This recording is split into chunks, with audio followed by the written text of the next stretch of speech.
Western Australia could soon have the toughest knife laws in the country. The state government will introduce legislation that would form designated knife wanding areas that would allow officers to search anyone in a public place for blades.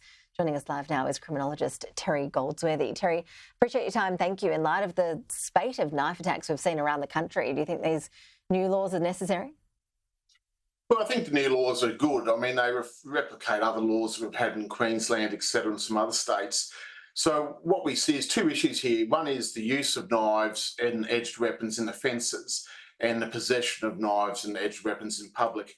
And it's not a real homogenous picture through Australia. In New South Wales, for instance, we've had a decline of the use of weapons in offences. And if you look at the ABS data, we know that knives are used in about 25% of homicides and 25% of robberies. So it's problematic in terms of getting a clear picture on it. But what we have seen in Queensland in 2020-21, we saw a 21% increase in the possession of knives. And in New South Wales, they almost doubled their possession of knives in public in the last 10 years. So you've really got an issue of people having knives in public, and then you've got those high-profile events where they're used in a murder, etc., that become very concerning to the public. And perceptions of the public are that there's too many knives out there, and I think any steps to alleviate that issue and reduce the number of knives is good. Well, we've obviously had so many discussions about knife crimes, particularly since the recent Bondi stabbings. What else have we seen change since that horrible event? Have we seen security stepping up at shopping centres right around the country as a result? What other firm changes have we seen?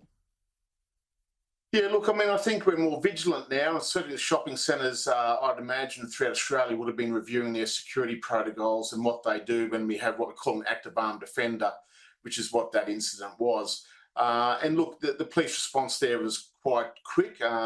So those events, such as Bondi, are highly unusual. I mean, they're not commonplace. If you look at the data, it tells us that they're rare events. The issues of the one-on-one murders where a young person goes out with a knife for protection or whatever else, the real issues I think that we need to look at in terms of edged weapons. And, you know, the laws such as the ones in WA which prevent the sale of these kind of weapons to people under the age of 18 are good. The expansion of the police's ability to, I guess, prevent these crimes by wanding is also a good step forward.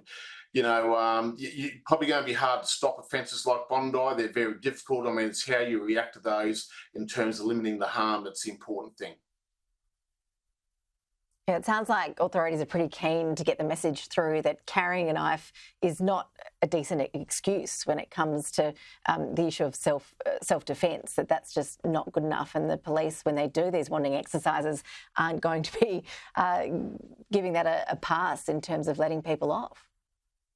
Yeah, look, I mean, you know, primarily talking about young people here. I mean, as I said, we had a big increase in young people carrying knives in public in Queensland, and we saw a number of high-profile murders involving young people. If you're silly enough as a young person to take out a knife, there's a big risk that when you use that in any circumstance, you're going to kill someone.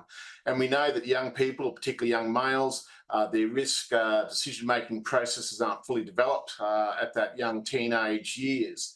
So, I mean, we need to deter them, and this is what these laws do. They deter by putting these fines of $36,000 and 3 years imprisonment in place as maximums. But then we have the prevention aspect of the wanding, and I think the wanding's very important, that will deter people more than perhaps the penalties ever would, because they now know if they go into entertainment precincts, if they go into transport hubs over in WA, they're proposing that they can have permanent wanding areas and temporary wanding areas for up to 12 hours in sporting precincts, shopping centres, etc.